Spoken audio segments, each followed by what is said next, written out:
이 땅을 살아가는 모든 그리스도인들의 삶의 목표는 다 예수님을 닮아가는 것일 것입니다. 사도 바울은 에베소서 4장 13절의 말씀을 통해서 우리가 다 하나님의 아들 예수 그리스도를 믿는 것과 아는 일에 하나가 되고 온전한 사람이 되어서 그리스도의 충만함에 그 경지에 이르기까지 우리가 다다라야 한다고 우리 온 그리스도인의 목표를 나아가야 할 방향을 분명하게 천명한 바 있습니다. 예수님을 닮아간다는 것, 이것은 분명 우리 모든 그리스도인의 삶의 목표이기는 하지만 그러나 때때로 예수님을 닮아간다는 이 말은 뭔가 나와는 좀 멀리 떨어져 있는 추상적인 개념으로 느껴질 때가 있습니다. 그러나 오늘 본문에서의 사도 바울은 아주 구체적이고 생생하게 예수님을 닮아가는 자신의 모습을 지금 오늘 본문 속에서 고린도 교회 성도들에게 그리고 오늘을 살아가는 우리들에게 아주 분명하게 보여주고 있습니다. 바울이 그토록 닮아가고자 애쓰고 발버둥 쳤었던 예수님의 모습은 무엇이었을까요? 우리 같이 5장 20절, 21절 말씀 우리 한 번 더 같이 읽겠습니다. 그러므로 우리가 그리스도를 대신하여 사신이 되어 하나님이 우리를 통하여 너희를 권면하시는 것 같이 그리스도를 대신하여 간청하노니 너희는 하나님과 화목하라. 하나님이 죄를 알지도 못하신 이를 우리를 대신하여 죄로 삼으신 것은 우리로 하여금 그 안에서 하나님의 의가 되게 하려 하심이라. 아멘. 예수님께서 이 땅에 성육신 하셔서 하신 일은 우리 모두의 죄를 십자가상에서 대속해 주신 것입니다. 예수님께서 친히 우리 모두의 죄를 속하여 주시는 속죄 제물이 되어 주신 것이죠. 그런데 성경 어디를 찾아봐도 예수님께서 우리를 위한 속죄 제물이 되셨다라는 표현은 어디서도 찾아볼 수가 없습니다. 가만히 여러분 생각해 보시면 예수님께서 십자가상에서 우리를 위한 속죄 제물이 아니라 성경은 항상 화목 제물이 되셨다라고 그렇게 표현을 합니다. 그러니까 하나님께서 예수님을 통해서 이루시고자 하셨던 궁극적인 것은 예수님을 통해 누군가의 죄를 그냥 사하는 것, 속하는 것, 하나님께서 원하셨던 것은 그것이 아니라 예수 그리스도를 통하여서 하나님과 세상이 화목하게 되는 것. 예수 그리스도를 통하여서 절대로 화목할 수 없는 하나님과 죄인 되었던 우리가 바로 예수를 통해서 화목하게 되는 것. 이것이 하나님께서 궁극적으로 예수님의 사역을 통해서 이루시고자 했던 것임을 우리는 알 수 있는 것이죠. 우리와 화목하기를 원하셨던 하나님은 21절 말씀처럼 죄를 알지도 못하시는 당신의 아들 예수 그리스도를 우리를 위하여 십자가에 내어 주셨습니다. 화목의 제물로서 내어 주신 것이죠. 그리고 우리를 그 예수 그리스도 안에서 의로운 자라고 인정해 주시사 비로소 하나님과 죄인된 우리가 예수 그리스도를 통하여서 화목하게 될 수 있게 되어진 것입니다. 바울은 이처럼 예수님께서 이 땅에 오셔서 행하신 가장 중요한 핵심이 바로 하나님과의 화목이라는 것을 알았습니다. 그러했기에 바울은 자신도 예수님이 이 땅에 오셔서 그러하셨던 것처럼 하나님과 세상을 화목하게 하고 하나님과 죄인을 화목하게 하는 것, 그것이 자신이 예수님을 닮는 길이고 그것이 자신이 예수님을 따르는 길이라 믿었고 그것을 자신의 사명으로 삼아 발버둥 치며 묵묵히 그 길을 걸어간 것입니다. 그래서 사도 바울은 우리 지난주 말씀이지만 지난번 우리 함께 살펴본 말씀이지만 18절의 말씀을 보면 우리에게 화목하게 하는 직분을 주셨다. 이렇게 사도 바울이 자신의 사명을 이야기하죠. 또 우리가 읽었던 20절에서는 우리가 그리스도를 대신하는 사신이 되었다. 그러니까 예수 그리스도를 대신해서 예수 그리스도를 대신하는 사절, 외교관으로서 예수님이 원하시는 것, 곧 하나님과 세상, 하나님과 죄인을 화목하게 할 것을 전하는 자가 그런 사신이 되었다. 지금 그렇게 자신의 사명을, 삶의 목표를 이야기하고 있는 것이죠.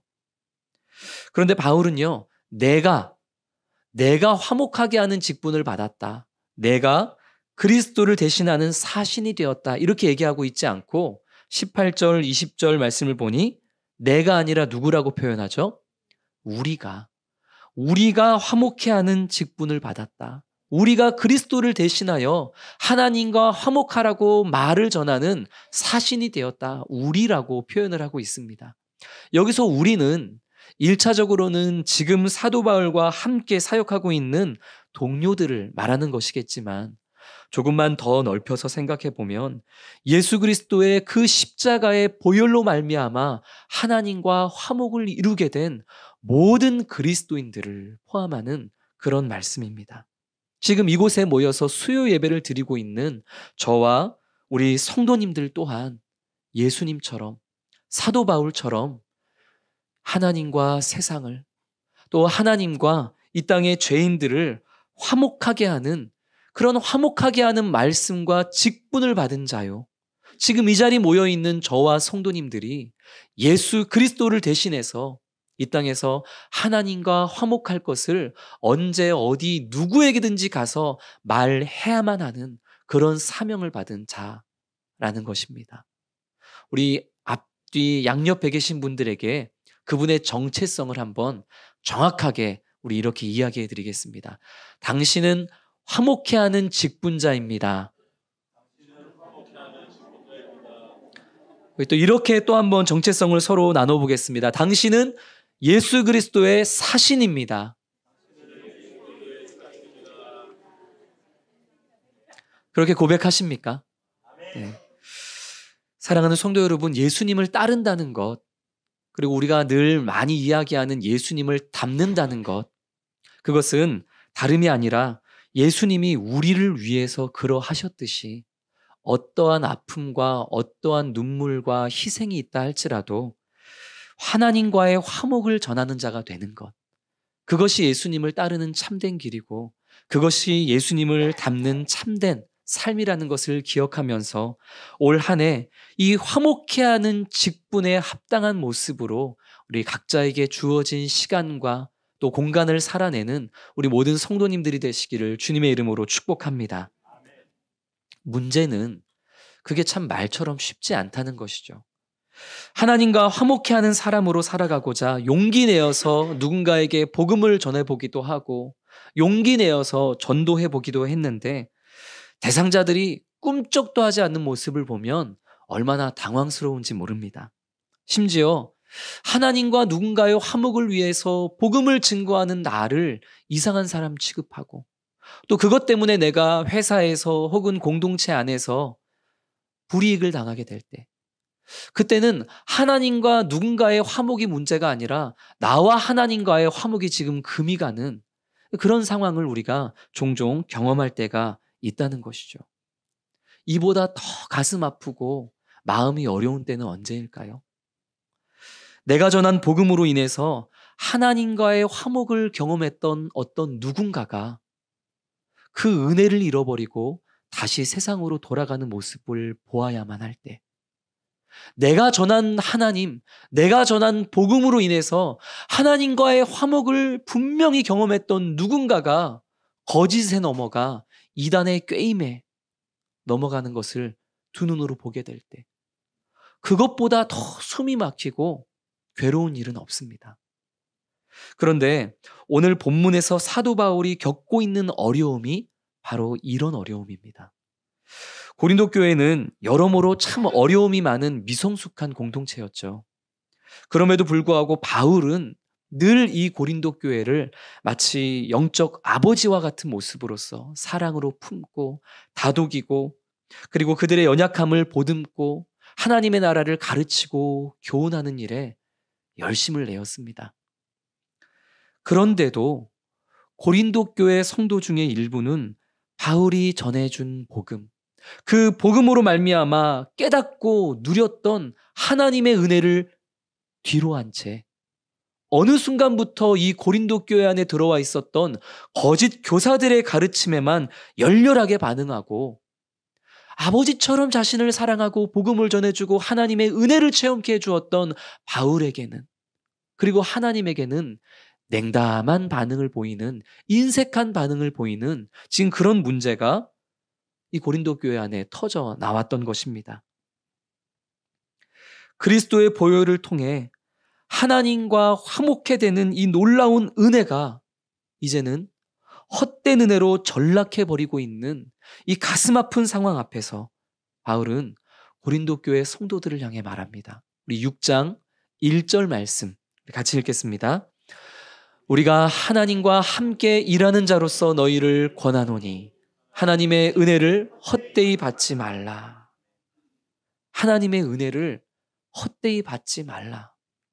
무엇으로도 표현 못할 하나님의 은혜를 너무나 가볍게 여기고 그 은혜를 헛되이 여기려 하는 고린도 교회 성도들을 향해서 바울은 하나님과 함께 일하는 자로서의 하나님의 그 화목해 하는 직분을 가지고 예수 그리스도를 대신하여 그 화목을 전하는 사신이 된 그 권위를 가지고 지금 성도들을 사랑으로 권면하고 있는 것이죠.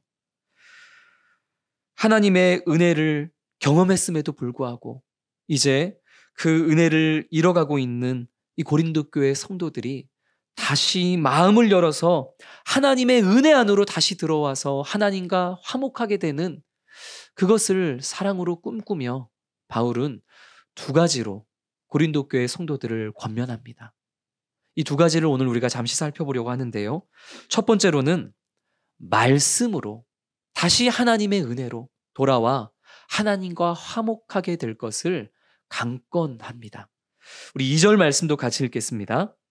이르시되 내가 은혜 베풀 때에 너에게 듣고 구원의 날에 너를 도왔다 하셨으니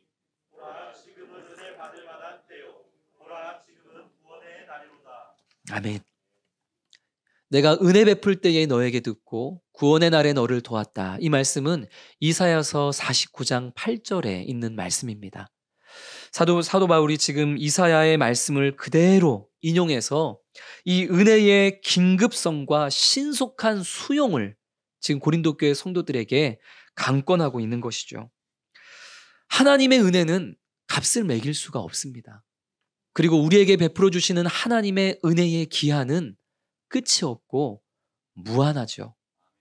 그런데 그렇다 보니까 값을 매길 수 없는 하나님의 은혜를 고린도 교회 성도들과 많은 사람들이 너무나 값싼 은혜로 그렇게 가치를 평가절하해 버립니다. 그리고 하나님의 은혜의 기한이 무한하다고 생각하다 보니 뭐 하나님의 은혜 오늘 못 받으면 내일 받지. 내일 못 받으면 다음 주에 받으면 되지. 하나님의 은혜 그 끝이 없는 은혜 언젠가 받으면 되는 거 아니겠어? 이런 식으로 느긋하게만 하나님의 은혜를 생각하게 되는 경향이 이 고린도 교회 안에 또 우리 안에 늘 도사리고 있다는 것입니다. 말씀드렸던 것처럼 하나님의 은혜는 기한이 없습니다. 무한합니다. 그러나 우리가 분명하게 기억해야 되는 것은 하나님께서 누군가에게 은혜를 주시기로 작정한 때는 분명히 있다는 것이죠. 하나님께서 오늘 우리에게 은혜를 주시기로 작정했는데 내가 하나님이 작정하신 그날에 그 은혜를 받지 않고 내일 받지 뭐, 다음 주에 받지 뭐 라고 해서 내가 원하는 때에 하나님의 은혜를 받을 수 있는 것은 결코 아니라는 것입니다. 이사야서에서도 하나님께서 이 말씀을 하신 이유는 내가 정한 때에 너에게 은혜를 베풀 것이고 내가 정한 때에 너를 도와 구원의 날을 만드실 것이다 라는 맥락으로 이 말씀을 하신 것이거든요. 바울은 지금 바로 지금이 하나님의 은혜를 받을 때이고 바로 지금이 하나님께서 우리를 도우시고 우리를 구원하시는 날이다 라고 하나님의 은혜와 구원에 대한 긴급성과 그리고 신속하게 그 은혜를 수용해야 되는 그 필요성에 대해서 지금 이야기하고 있는 것입니다. 바로 지금이니 느긋하게 그 은혜를 자꾸만 뒤로 미루려고 하는 그 게으름과 그런 악한 마음을 버리고 그리고 너희를 미혹하는 그 유혹과 그 거짓 앞에서 지금 속히 돌아서서 하나님의 은혜 안으로 돌아와 다시 하나님과의 화목을 이루라고, 지금이 그때라고 바울은 힘주어 강권하고 있는 것입니다. 성도 여러분, 혹시 오픈런이라고 들어보신 적 있습니까? 오픈런? 이번에 우리 중동 선교팀이 두바이를 다녀오면서 세계에서 가장 크다고 하는 두바이 쇼핑몰을 잠깐 들른 적이 있습니다. 이 쇼핑몰이 얼마나 큰지 검색을 해봤더니 축구장 200배의 크기라고 하더라고요. 어마어마하게 큰 쇼핑몰입니다. 저희는 거기서 1시간 반 정도 좀 잠깐 머물렀고 또 분수쇼도 보고 하다 보니까 아마 이 쇼핑몰에 뭐 5분의 1, 10분의 1도 보지 못했을 것 같아요. 그런데 이 엄청난 크기의 쇼핑몰을 가면서 여기서 무엇을 어떻게 해야 될까 해서 제가 인터넷에 검색을 하다 보니 누군가가 이제 글을 써놨는데요. 이 두바이 몰에 있는 명품 매장에서 명품을 구입하기 위해서는 오픈런을 해야 된다고 하더라고요. 무슨 말이냐면 이 두바이 몰에 있는 이 명품 매장이 다른 나라보다 규모가 꽤 큰데도 불구하고 이곳에서 원하는 명품을 사기 위해서는 그 명품 매장이 오픈하는 시간에 뭐 해야 된다고요? 오픈런.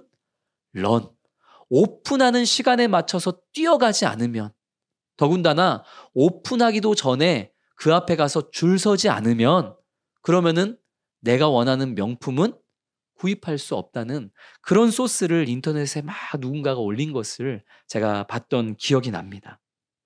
성도 여러분, 명품, 이것을 사기 위한 긴급성과 신속성은 일이 대단한데 그것과 비교할 수 없는 하나님의 은혜에 대해서는 뭐 주면 고맙고 뭐 아니면 말고 뭐 오늘 내가 못 받으면 다음에 받으면 되고, 이런 느긋함과 게으름으로 하나님의 은혜 앞을 살아간다는 것은 얼마나 위험하고 얼마나 건방지고 얼마나 어리석은 일이겠습니까? 성도 여러분, 바로 지금입니다. 언제나 지금이 은혜 받을 만한 때요. 하나님께서 우리를 도우시며 우리를 구원할 날임을 기억하면서 매 순간 느긋함과 게으름이 아니라 언제나 은혜와 진리 앞에 바로 서는 그런 우리 모든 성도님들이 될 수 있기를 주님의 이름으로 축복합니다. 옆에 계신 분들에게 우리 정신 차릴 수 있도록 우리 한번 큰 소리로 또 우리 한번 흔들어 깨우십시다. 지금이 은혜 받을 때요. 지금이 구원의 날입니다.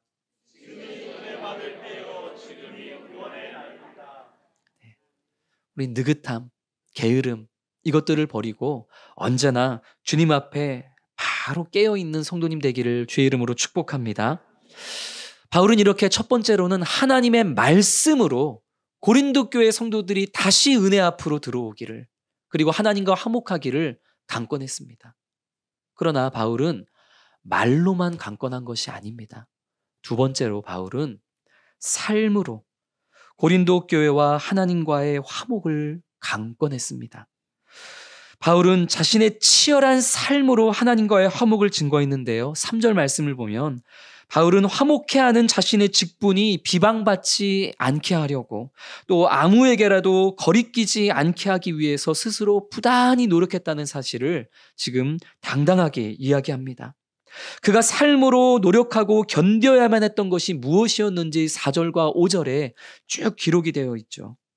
세상과 하나님이 화목할 수 있도록, 세상과 죄인, 세상과 고린도 교회 성도들이 화목할 수 있도록 사도 바울은 환난과 궁핍과 고난과 매맞음과 갇힘과 난동과 수고로움과 자지 못함과 그리고 먹지 못하는 이런 모든 실제적인 어려움들을 견뎌내야만 했습니다. 이런 실제적인 어려움 속에서도 사도 바울은 6절, 7절의 말씀을 보면 아무런 사심 없이 사도직을 깨끗함으로 수행했습니다. 또한 하나님에 대한 바른 지식을 가지고 복음을 전하고자 발버둥 쳤고, 하나님께서 죄인을 용서하여 주시는 그 하나님의 인내, 그 하나님의 오래 참음을 바라보면서 사도 바울 역시 교회와 성도들을 섬기고 사랑하고 자비를 베풀었습니다. 그러나 그 모든 것들은 사도 바울의 능력에서 비롯된 것이 아니라 6절, 7절에서 그가 지금 고백하고 있는 것처럼 성령의 감화, 성령의 역사, 거짓 없는 하나님의 사랑에 붙잡힌 결과였던 것이죠. 8절부터 10절까지 바울은 이 화목해하는 직분을 가진 자들이 감당해야만 하는 것, 그리고 자신이 직접 경험했었던 이 모순적인 상황들이 어떤 것들인지에 대해서 또 이야기합니다. 8절부터 10절까지 쭉 보면 영광과 욕됨, 악한 이름과 아름다운 이름, 속이는 자와 참된 자, 무명한 자와 유명한 자, 죽은 자와 살아있는 자, 근심하는 자와 기뻐하는 자, 가난한 자와 부욕해하는 자, 아무것도 없는 자와 모든 것을 가진 자. 너무나 상반되는 지금 두 가지가 계속 같이 이렇게 나열되고 있죠. 이 모순되는 두 가지 중에 부정적인 것, 이것은 바울을 향한 사람들의 평가입니다. 욕되고 악한 이름, 나쁜 평판을 받았다는 거죠. 속이는 자다, 무명한 자다, 죽은 자다, 근심하는 자다, 가난한 자다, 아무것도 없는 자다. 사람들은 하나님과의 화목을 위해서 수고하고 애쓰는 바울을 향해 이렇게 평가했습니다. 그러나 후자는 바울을 향해 누가 내린 평가일까요? 영광과 아름다운 이름과 참된 자라는 것, 유명한 자, 여기서 유명한 자라는 것은 인정된 자라는 뜻입니다. 인정된 자라는 것, 살아있는 자, 기뻐하는 자, 모든 일을 부욕해 하는 자, 모든 것을 가진 자. 앞과는 전혀 상반되는 이 평가는 바울을 향한 하나님이 주시는 평가입니다. 사랑하는 성도 여러분, 하나님과의 화목을 이루는 통로로 살아가는 것은 참 이처럼 외롭고 힘들고 괴로운 길임이 분명합니다. 그러나 그렇다고 해서 그것이 실패를 뜻하는 것은 결코 아닙니다.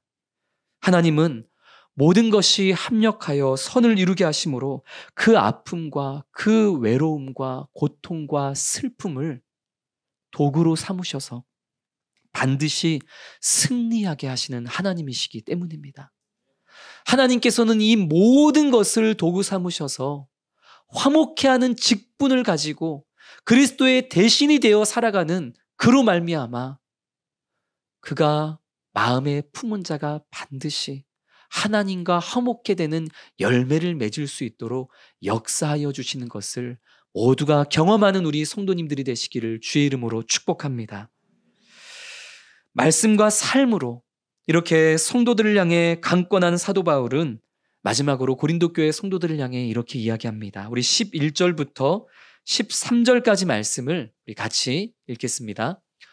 고린도인들이여, 너희를 향하여 우리의 입이 열리고 우리의 마음이 넓어졌으니 너희가 우리 안에서 좁아진 것이 아니라 오직 너희 심령에서 좁아진 것이니라. 내가 자녀에게 말하듯 하노니 보답하는 것으로 너희도 마음을 넓히라. 아멘. 사도 바울은 하나님의 말씀으로 강권하고 그리고 자신의 실제적인 고린도 교회 성도들을 향하여 보여주었던 그 삶을 분명하게 드러내며 고린도 교회 성도들을 향해 마음을 열어달라고 그렇게 이야기를 하고 있습니다. 오늘 말씀을 통해 살펴본 것처럼 누군가의 마음을 열어서 하나님과 화목하게 하는 것, 이것은 정말 어려운 일입니다. 이것을 위해서 예수님은 당신의 생명을 내어주셔야만 했습니다. 누군가의 마음을 열어서 하나님과 화목하게 하는 길을 위해서 사도 바울을 비롯한 우리 신앙의 선조들은 온갖 어려움을, 괴로움을 경험해야 했고, 그러나 그 어려움 속에서도 하나님의 일하심만을 의지하며 끝끝내 화목해 하는 직분을 감당해 내 주었습니다. 이제는 우리의 차례입니다. 하나님의 은혜를 경험해 보지 못했던 이들에게 나아가 그들과 하나님이 화목하게 하는 그런 직분을 우리가 감당해야 되는 것 뿐만 아니라 특별히 오늘 본문은 하나님의 은혜를 경험했음에도 불구하고 그 은혜를 여러 가지 이유로 잃어버린 채 하나님과의 화목이 깨어져 버린 자들을 위하여 다시 그들이 하나님과 화목할 수 있도록 애쓰는 그런 사도 바울의 모습을 오늘 우리가 살펴보았는데요. 이와 같이 우리 주변에 하나님을 알지 못하는 자들뿐만 아니라 하나님의 은혜를 잃어버린 우리 자녀들, 우리 가족들, 우리 이웃들, 우리 구역 식구들, 그들이 다시 하나님의 은혜 안으로 들어와 하나님과 화목할 수 있도록 그 과정에 어떤 어려움이 있고 어떤 괴로움이 있다 할지라도 그것을 위하여 달려갈 수 있는 우리 사랑하는 모든 성도님들이 되시기를 주님의 이름으로 축복합니다. 화목해하는 이에게 필요한 것은 언제나 희생과 헌신입니다. 예수님의 그 희생과 헌신, 사도 바울의 희생과 헌신, 그리고 우리를 이곳에 자리할 수 있게 하기까지 우리를 위한 또 화목의 통로로서 또 헌신하고 희생했던 그 누군가의 사랑을 기억하면서 올 한 해 반드시 우리 또한 하나님과의 화목을 이루는 아름다운 도구와 통로되어 살아가는 성도님들 되기를 주님의 이름으로 축복합니다.